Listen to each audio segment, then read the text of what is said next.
Okay, we're a little bit behind. We're on 19b, and we had two opinions yesterday about David Melech. Sounds like he married two sisters. Either he married one after the other one passed away, or one was actually a mistaken marriage. It wasn't actually a good marriage. Um, so we're about right in the middle of the wide lines when we're asking.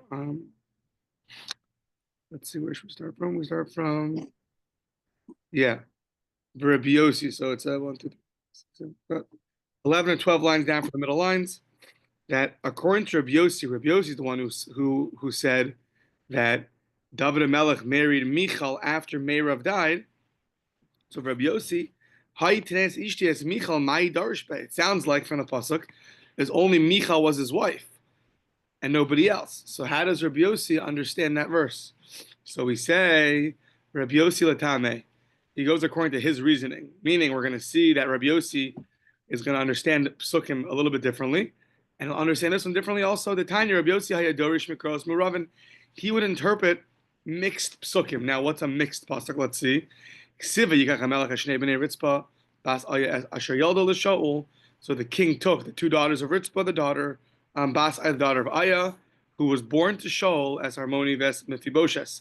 Ves Chameshes B'nei Michal, the five children of Michal, Asher Yoldo La Adriel Ha Michulasi. So now, sounds like Michal had children with Adriel. Says the Gemara, V'chila Adriel Nasna? She wasn't married to Adriel. Hello, the Palti Ben Lish Nasna. Her husband was Palti Ben Lish. The Chsiv, the Shaul Nasna, that's Michal Bas Yishto David, the Palti Ben Lish. Shaul took David's wife and gave him to Palti. So Shaul thought they were never married. They really were married. Elamakish Kedusha Meirav La Adriel, La Kedusha Michal La Palti. So why does the verse stated in such a funny way that makes it seem like Michal married somebody else? Really, Meirav married Adriel. We want to compare. Ma Kedusha Michal to Palti, just like the marriage of Michal to Palti was inappropriate because she was for sure married to David. Like we said earlier, when David came back with 100 foreskins, he married her. And Shaul thought he didn't marry her, but David did marry her. So she was married. So just like when she was given over to Palti was an Aveira, Af Kedusha Meirav La Adriel Ba'Aveira, so too Meirav was also married to David. At one point, she was also given to Adriel inappropriately. Rabbi Yeshua ben Karcha Nami. Okay, so that's now. Rabbi Yeshua ben Karcha Nami Haksiv as Chamishes ben Michal Bashol. So now Rabbi Yeshua ben Karcha, who was the one who said that really Meirav was never married. It was a mistaken marriage. It wasn't a good marriage to David. So if she was never married to David, how does he interpret these verses that say that Michal was married to Adrieli, which we just said was just to compare the marriages of Michal and Meirav? According to Yeshua ben Korcha, though, Meirav was never really married to David Melech. So if that's true, how does he interpret the verses? Haksiv as Chamesh b'nei Michal Bashol. So Amar Lach Rabbi Yeshua v'chi Michal Yalda. He says, what do you mean? That pasuk that says Michal gave birth to these children, it wasn't Michal who gave birth, it was Meirav that gave birth. So we say Meirav Yalda u'Michal Gidla. You're right. Meirav gave birth to them, u'Michal Gidla, and Michal raised them. Therefore, lefikach nikru al shma. It's called like they were Michal's children. Why? Lamdecha shekol hamegadol yosam b'sof beso ma'al avakatzu kili yaldo. To teach you a very valuable lesson, anybody who raises an orphan in their house is considered as if you gave birth to them. Part of giving birth is to raise the children. So therefore, it was called under her name, even though she didn't give birth to her, but she raised her up. Now we're going to have more about this topic. Rab Chanina Omer Mehacha, he says from here, look by Rus, the end of Rus. Vatikrena lo ashchenos sham lemor yulad ben Naomi. The neighbors were all saying a son was born to Naomi. Now we know Rus married Boaz at the end of the story and gave birth to someone named Oved, who eventually gave birth to David Melech. So why were they saying that a son was born to Naomi? V'chi Naomi Yalda Bahalo Rus Yelda, Rus gave birth to her. Ella Rus Yelda, but Naomi Gidla. Really, Rus gave birth to her, but Naomi raised her. Lefikach Nikra al Shma. I don't know if this means it was only Naomi who raised her and not Rus, because I'm not sure why that should be true. Or it means Naomi was a significant part in raising her, maybe because Boaz died soon after. I think he died that day that she had a child. So Naomi was a significant part. That's why it's called under her name. Furthermore, it sounds like, but either way, Naomi definitely was a significant part in raising the son Oved. Therefore, it's called that she gave birth to him. Rabbi Yochanan Omer Mehacha v'Isha Yehudis Yalda Esyared Avigdor Eile b'nei Batya bas Paro. We're talking about the children that were born. The lady who gave birth to Moshe Rabbeinu. The pasuk is going through all the names of Moshe, Yared, Avigdor.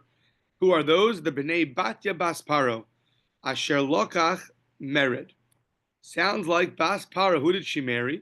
She married Mered. Who is Mered? Mered means the rebellious one. Mered Zek Kollel. Kollel, one of the 12 tribes is Kollel. So why was he called rebellious? Mered. Shemarad ba'atzas meraglim. He rebelled in the advice of the meraglim. Says the Gemara. V'chi Batya Yalda. Well, you think Batya Bas Paro gave birth to Moshe? Halo Yocheved Yalda. So why is it called Moshe Bas Batya? The Ben Batya. Why does the verse call Moshe the son of Batya? So to teach you that Ela Yocheved Yaldo Batya Gitla. Yocheved gave birth to Batya, raised up Moshe. Lefikach Nikra al Shma. Therefore she's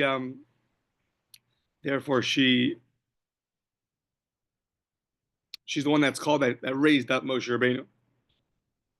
Yeah, Rabbi Lazar Amar Mehacha. He says from here. It says, "Ga'alta bezoa amecha b'nei Yaakov v'Yosef." So Hashem was Ga'alta. He redeemed the bezoa amecha. Who did he redeem? The children of Yaakov and Yosef. Says the Gemara, "V'chi Yosef Yalad." I think we're talking about in Egypt. These parshios, Hashem redeemed these brothers from Egypt. Who are they? The children of Yaakov and Yosef. Says the Gemara, Yosef Yalad. Yosef didn't give birth to his brothers. Hello, Yaakov Yalad. Yaakov gave birth to them. Eli Yaakov Yalad. The Yosef Kilkel. This is a new idea. Yaakov gave birth, but Yosef supported them. So he didn't raise them up, but he sustained them. Therefore, lefikach nikra al shmo. Someone who sustains them, it's called under his name like it was their child. Now, another idea similar to this. Anybody who teaches the son of their friend Torah, it's ma'ala alav akasav kilu yulado. So it's considered as if you gave birth to them. So we have so far raising an orphan, we have helping raise children, we have sustaining, and now we have teaching Torah. Shinamar ve'elu tolos Aaron and Moshe. Uksiv. It says these are the offsprings of Aaron and Moshe. The next verse says ve'elu shmos b'nei Aaron. It never mentions the offsprings of Moshe. Lo merlach to teach you. Aaron yalad u'Moshe limed. Moshe was the primary teacher. Gemara talks about how he used to learn from. Everyone used to go. Hashem would teach Moshe. Moshe would teach Aaron. Then Aaron would teach his children, and his children would teach the rest of the Zakanim, and then they would teach the rest of the Jewish people. But the Torah was passed through Moshe. So Moshe limed lefigach nikra hashma. That's why it's called that they were also the offsprings of Moshe. Okay, so now lachein kol amar Hashem el beis Yaakov asher pada es Avram. So now it says in Tehillim, it says in Yeshaya, sorry, that Yaakov redeemed Avraham. So what does that mean? That Yaakov redeemed Avram? Where do we find Yaakov shepadu Avram that he redeemed Avram Avinu? So Amar Rav Yehuda shepadu mitzar gidul banim. Very interesting. That he redeemed him from the pain of bearing children. So Rashi says that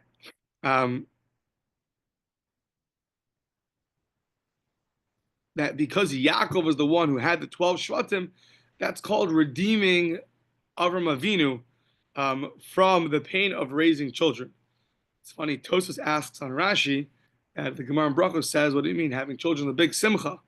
So he says he saved them from the pain of the whole story of Yosef. Says it's interesting. So Hainu Dichsiv, and that's what the verse says, Lo ata yevosh Yaakov, Lo ata yevosh Yaakov ma'aviv, that Yaakov wasn't embarrassed from his father. Velo ata panav yechavru me avi aviv. See how they translate that? So Yaakov's not going to be ashamed because of his father, and his face is not going to be pale because of his grandfather. So they point out here in the footnote that usually the spiritual level is always in a decline. We're always going downwards. However, in this case, it actually went upwards from Avram to Yitzchak, and Yitzchak to Yaakov. Yaakov bare the 12 Shvatim.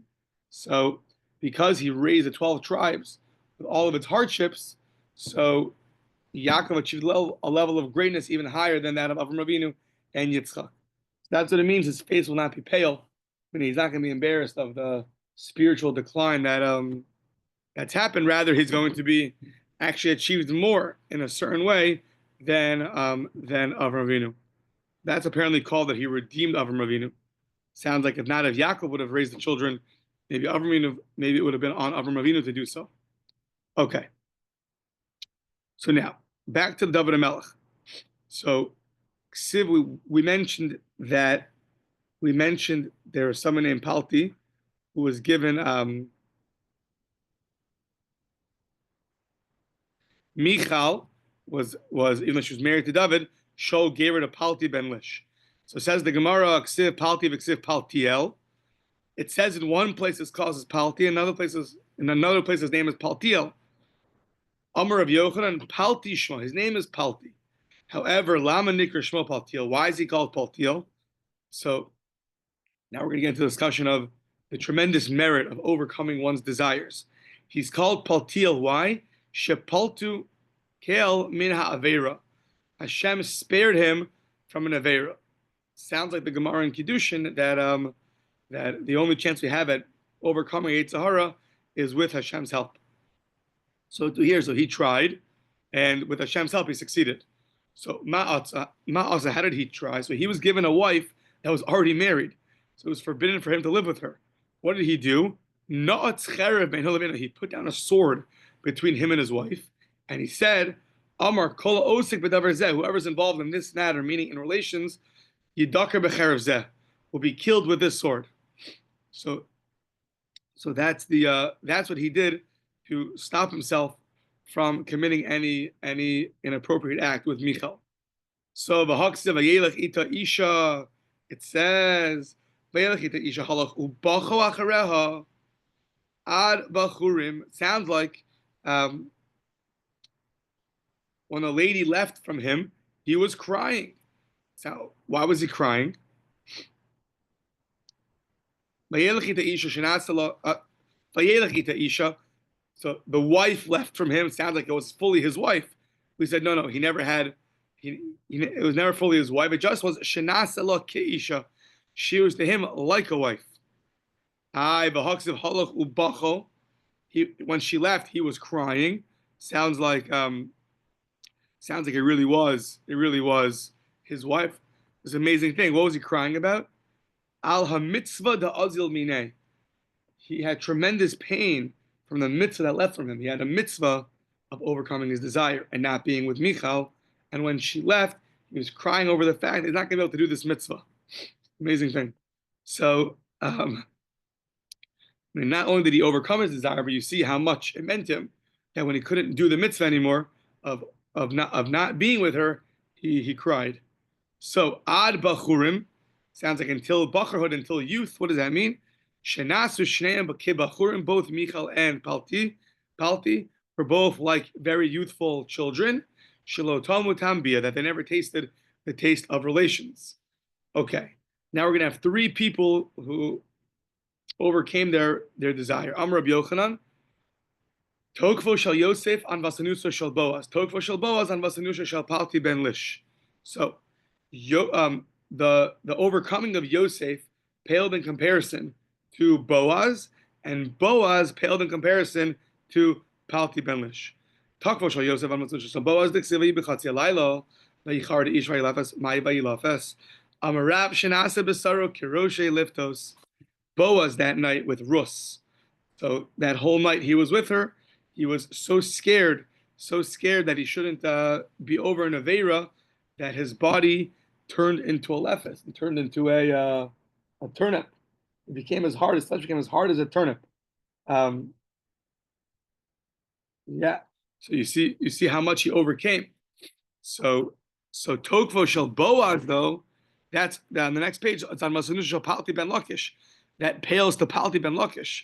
Why? Because Boaz only a one night temptation. Palti ben Lakish was years. Palti ben Lish, sorry, was years.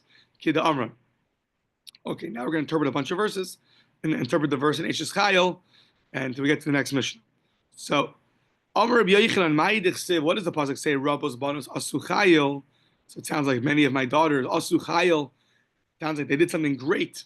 They're very strong. Ze Yosef Boaz. The Ad, but you are greater than them. At Alis al Kulan. You're greater than all of them. Who's that? Ze Palti ben Lish.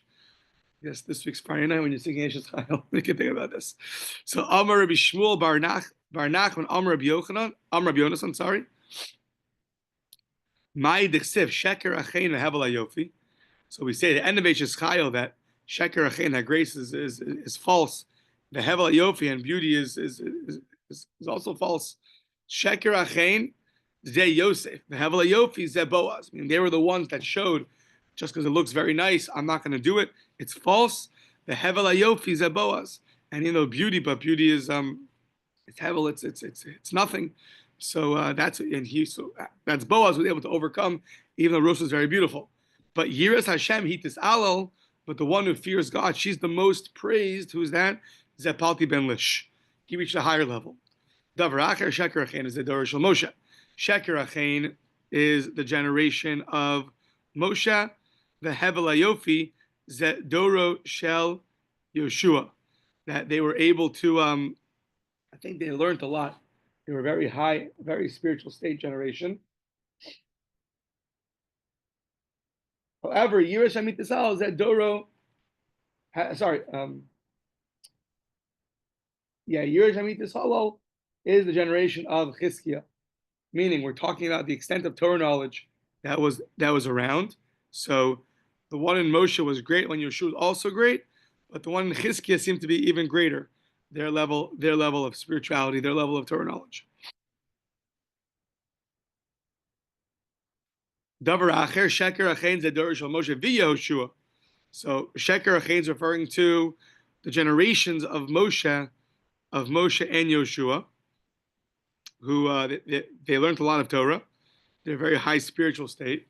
Hevel Yofi Zedor Shel Chizkiah, that the generation of Chizkiah was a different level.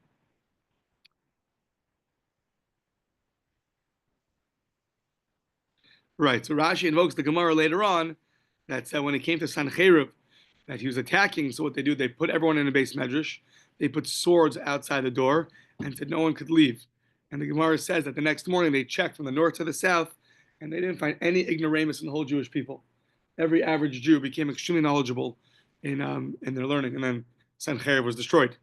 Years of Shemitis Halas at Dorish Rabbi Yehuda Rabbi Eli, but the greatest level was the generation of Rabbi Yehuda Rabbi Eli. Why? What was he so great? Amru Alav Al Rabbi Yehuda ben Rabbi Eli Shayu Shisha Talmidim Miskasim B'Talis Echad. They were so poor that it was one shirt for every 6 people, and the Oskim B'Torah. So it's a famous mimer from the Rosh Yeshiva Damir that talks about when you have 6 people in one shirt, you're automatically always worrying about the next guy, because every move you make is going to affect someone else. So it was that tremendous merit, the amount of care they had for other people, that they merited such great levels. Because when you're in that situation, you're forced to have to care about everybody. Okay, back to talking about a king. Mace, low mace. If a king loses a relative, he's not allowed to leave his palace. Eino yotzin mi pesach paltrin shel paltrin shelo. He can't leave his palace, meaning the king is not allowed to really show sadness, anything that's going to be, has to always be in a very high state. I didn't have a chance to look if this is rabbinic or this is biblical. Um,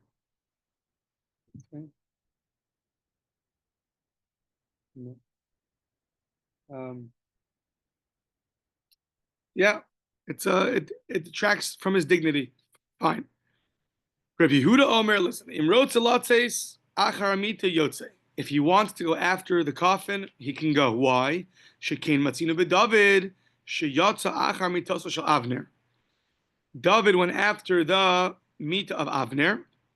So Avner was Shaul's general, and we're getting involved in this whole story now. But after Shaul died, so Avner appointed Ishbosheth to be the king, and then he had regret, and then he wanted to appoint David as king, but then Yoav, who's also one of the heads of the army, didn't like that, so he went and he killed Avner, and David was very upset over Avner's death, and he went out. David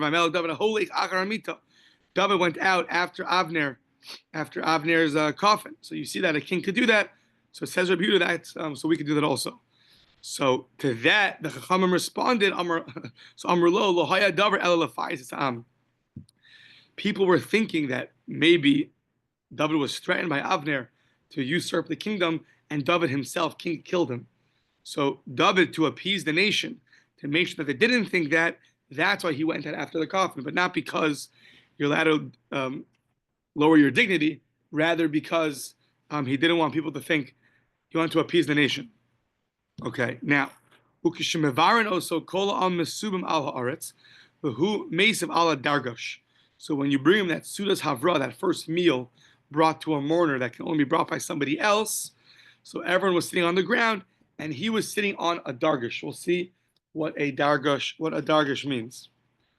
Okay, so now, Tana Rabbanan, makom shenagu nashim latzis achar amita yotzos lifnei amita yotzos.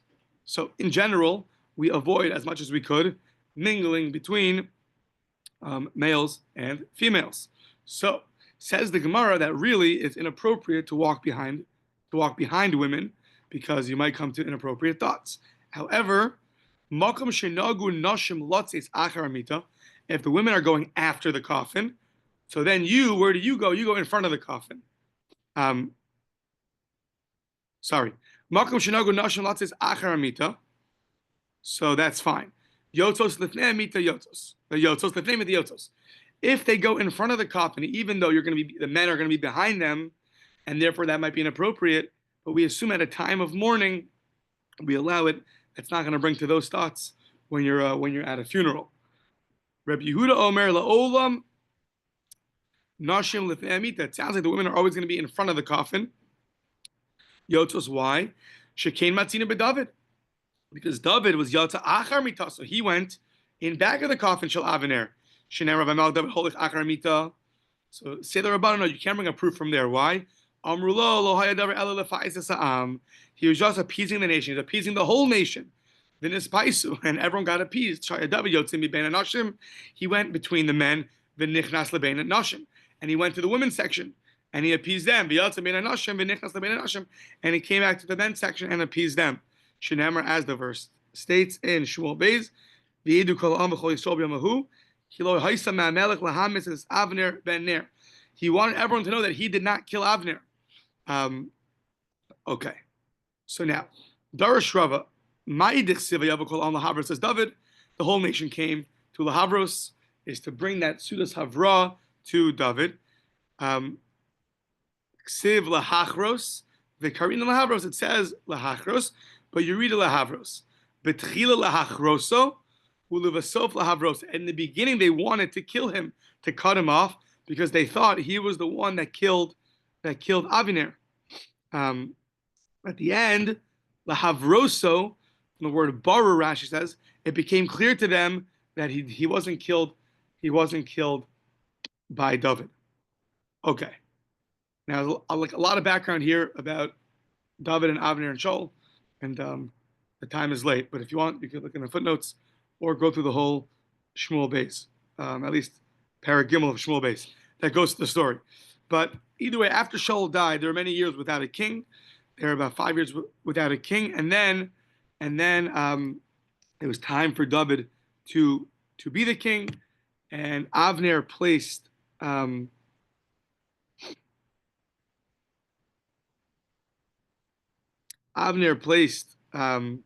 Ishbosheth to be the king, and if you wouldn't have put him as king, they would have put David as the king. Yeah, and that happened for 2.5 years. For 2.5 years, Ishbosheth was the king instead of David.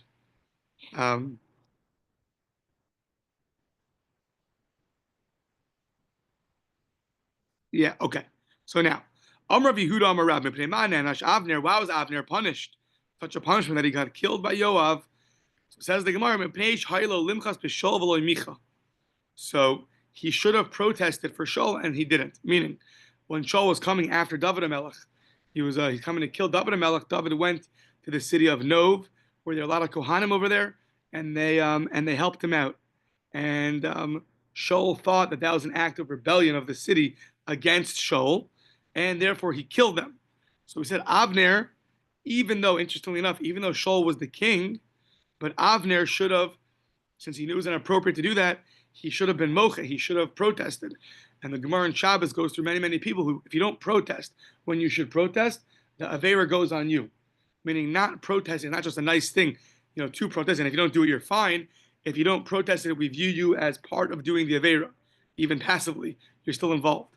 So, Rav Yitzchak Amar, no, Micha v'lo inena. He did protest, and he wasn't not answered. Shaul didn't listen to him. The Shneim, and both of them interpret one verse. From one verse, they get they expound one verse. Darshu v'yikonin hamelech el Avner. So it says v'yikonin hamelech el Avner.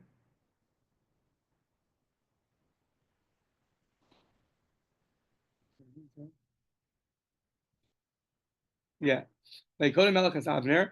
So yeah, so the king. So yeah, the king. Thank you. The king David. So he was lamenting over Avner. And he said, "Vayomer hakamus davel yamus Avner." Should Avner have died as though he was like a worthless person? Yad chalo. So here's the part that Yad chalo asuros. His hands were not tied. V'raglech chalo l'nechushtayim hugashu, and your feet were not placed in chains. So what does this mean? So Manda Amar Lo Micha, the one that said he never protested. He didn't make any protest. How do you interpret the pasuk? Hachi kamer yadecha lo hasuros.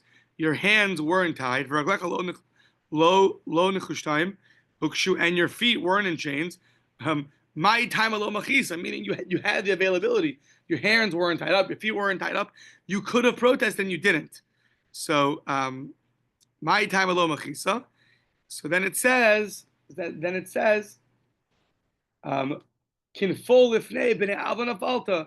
you've fallen. You fell as a person who falls amongst the wicked, meaning that was your destiny. You ended up falling.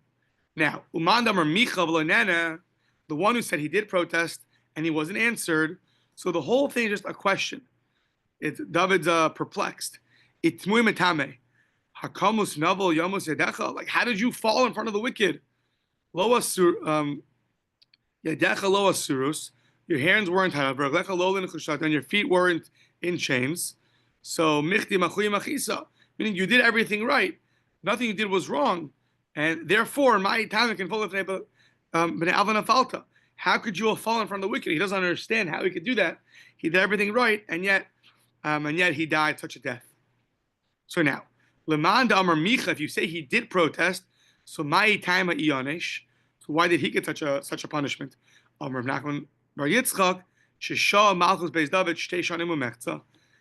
2.5 years that he should have appointed David as king, and instead in his place he appointed Ishbosheth. Apparently, that was such an aveira that he got killed.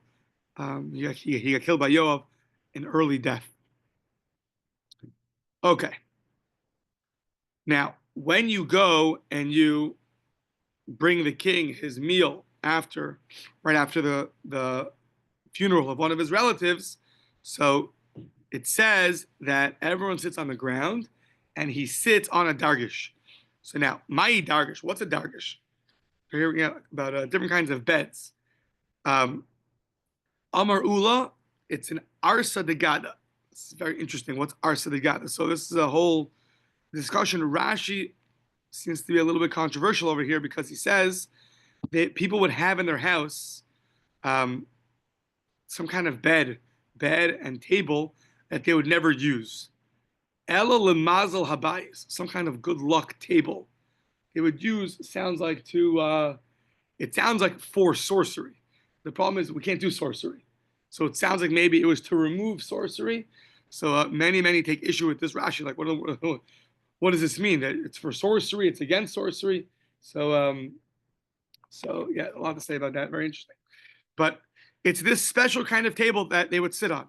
So now, Amrle Rabbanan le'ula, Rabbanan told Ula mi kamid idna lo usivna v'hashta mosvinale. Like what? You never sit on this. You never ever use this table, and now you this bed, this chair, the bed. You never sit on it, and now all of a sudden the king sits on it. So Maskila Rava asked, like, why is that such a problem? Mai kusha. Dilma midi de have achila v'shtia. That idna lo achila v'ashina. Hashta kamochinale. I don't. Until now, the king provides for himself. He has his own food, and now when he becomes an avel, everyone's bringing him food. That's also different than the usual. So maybe we're doing things that are different as a sign of mourning. So yes, the bed you never sleep on or sit on, that's where you sit. That's not such a question. Why is such a question?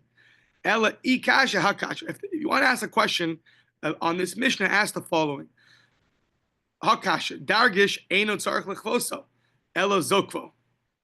Sounds like this dargish.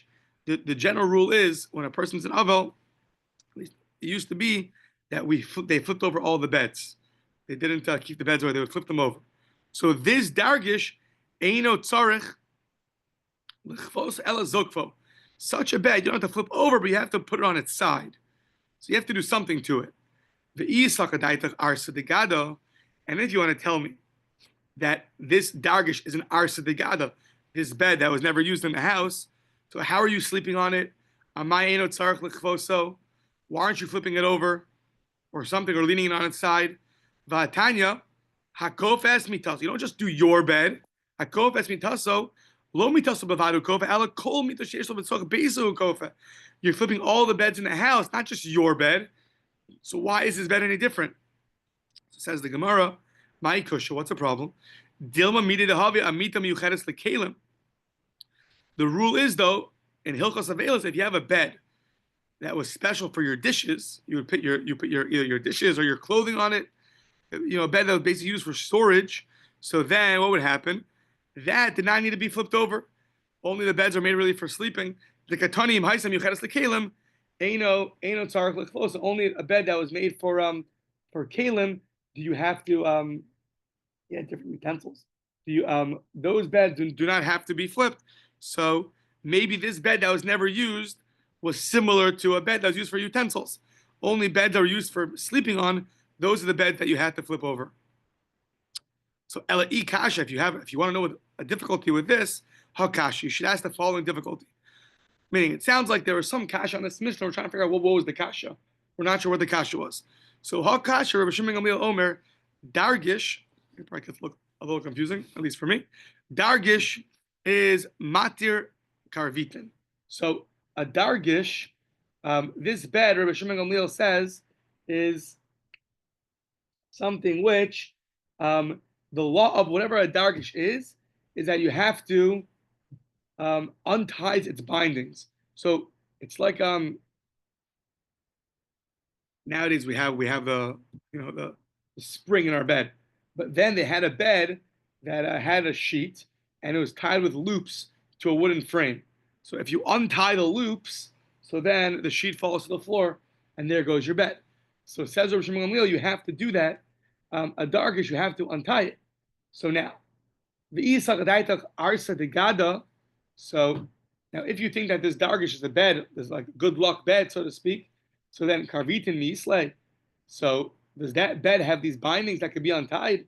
So you can construct this bed regularly, that it'll be much stronger, and there's no need for you to make these loops. So now, so Ella, the following. Kiyasa Rabin, and Rabin came from Eretz Yisrael to Bava. Amar li Hahumer Rabbanon, Rav Tachlifa Shmei. One of the rabbis, and Rav Tachlifa is his name, told me that Shchiach b'Shukah the Gildai. He frequented the Shuk of Gildai. The Amar le Mai Dargish.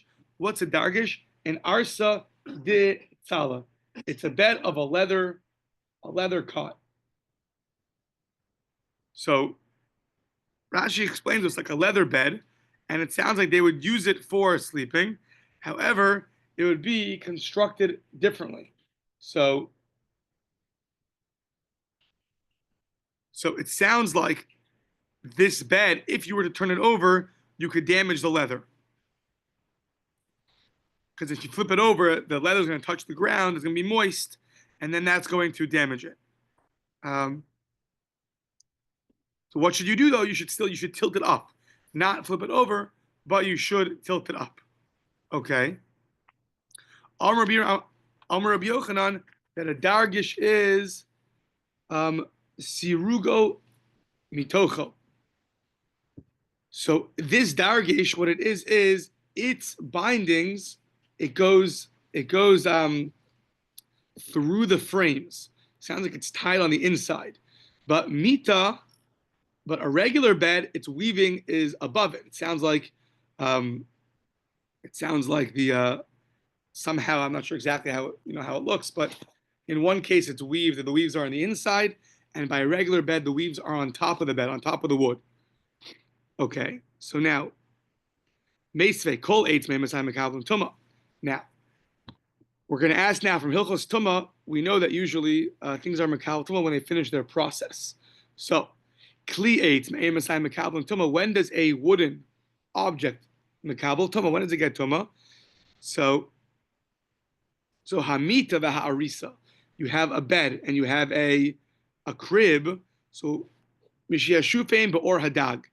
You take apparently fish skin and you would rub it. I guess it would give it a certain shine, probably. That was like the finish. Once it's finished, so now it could be Makabel Tuma. So now, V'i Mita Misureges he Me'al Gaba Lamali Shifas Or Hadag. If you put these loops on top of the bed, so what do you need? The smoothing of the fish skin, meaning it's just going to go on top of it's on the loops. So you don't need that. Maybe you have to do it on the sides, but to put it on top where the loops are doesn't make any sense. So the wooden frame is covered with rope on top of it. So putting down the fish skin on the wood to either smoothen it out or something, what's that going to do for you? Ella havaha mitoch. Really, both a dargish and a regular bed, the loops and the weaving is all done inside. So it sounds like it's like through the sideboards. I guess you have the boards on the side and the wooden frame on top, the wooden board on top. So under the wooden board on top, between the sideboards, there you weave it together to keep it steady.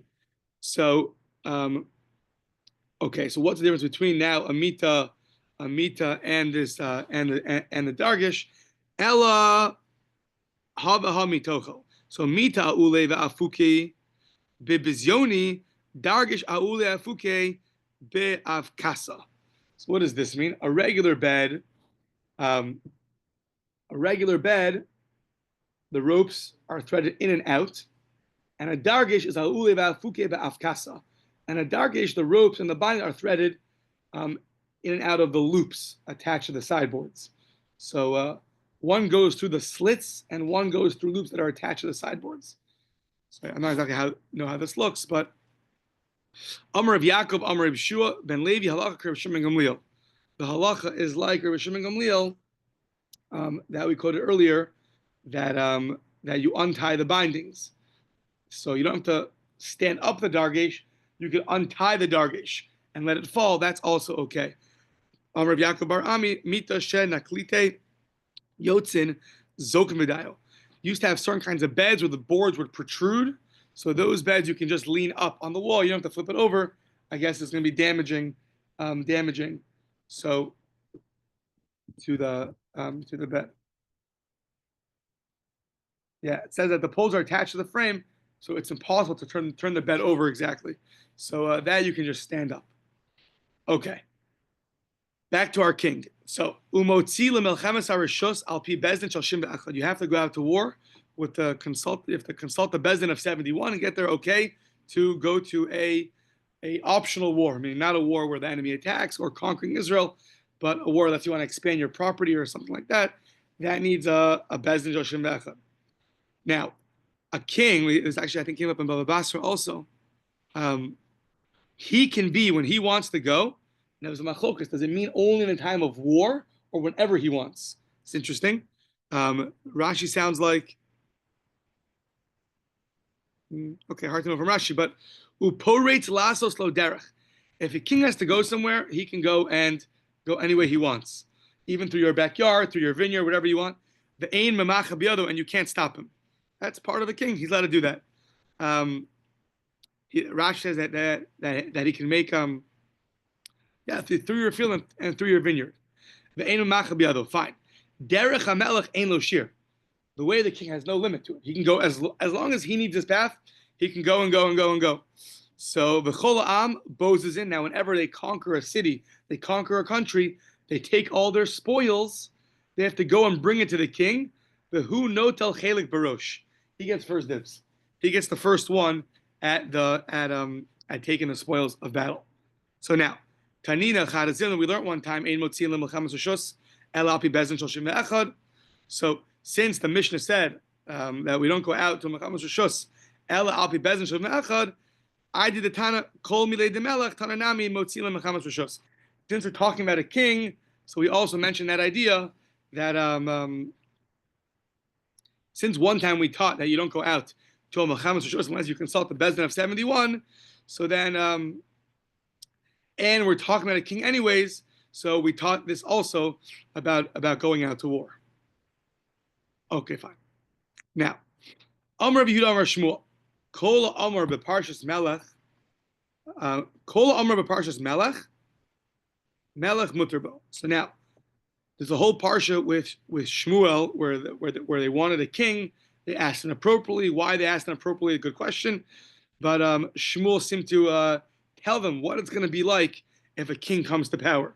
So all those things in Shmuel Aleph, Perek Ches, the things that a king can do, he can take your children from you, and all those things that Shmuel mentioned. So the first opinion said, whatever it says there, a king could really do that. Whatever Shmuel said a king can do, taking children away, whatever the threat was, or not the threat, but the understanding of what a king really is. So it says the opinion that a king could really do those things. He has full power. Rav Amar, Lo Nana Parshu Ela La'ayim Aleim. Rav says, no, he was just saying that parsha just to intimidate them. You want a king to be like everybody else, the pasuk says, so you should know what it's really like. And he tried to scare them. Shenemar, Som Tasim Alecha Melech Shtehei Maso Alecha. It says you should always have a king upon you. He should always have fear among the people. So the people are wanting a king, and he is intimidating them to show them what it's really like to have a king. But not that all those things that he seemed to, so to speak, not exaggerate, but he seemed to overdo. He exaggerated a little bit of what a king could really do. It was really just to scare them. So now, Ketanai, this is like the following two opinions. Rabbi Yossi Omer, Kol Omer b'Parshas Melech Muterbo. Rabbi Yehuda Omer Lo Ne'emar Parshu Ela Kedei La'ayim. This machlokas Amarayim, Shmuel and Rav, is really a machlokas Tanaim. Can you do whatever it says in the parsha, or is just there to scare them? Shenamar, so sometimes in Lecha you should surely place a king upon yourself. Double language teaches you they should always have the fear of a king upon you. V'chein hayar Rabbi Yehuda Omer shalosh mitzvos nitztavu Yisrael b'chnisas la'aretz. 3 mitzvos the Jews are commanded when they go into Eretz Yisrael. 1, l'hamel l'hamelech, to make a king. 2, l'hachres zara shel Amalek, destroy any descendants of Amalek. 3, livnos lahem beisa b'chira. One opinion. Rabbi Naharai Omer lo ne'emar parsha zu ela kineged tarumasan. It's not that really it's a mitzvah to do this. It was just said to correspond to the Jews' complaints. And sorry, we're a little bit behind. We'll continue tomorrow. Maybe we'll start 10 minutes early tomorrow, just to make up some lost ground. I'll send out a message.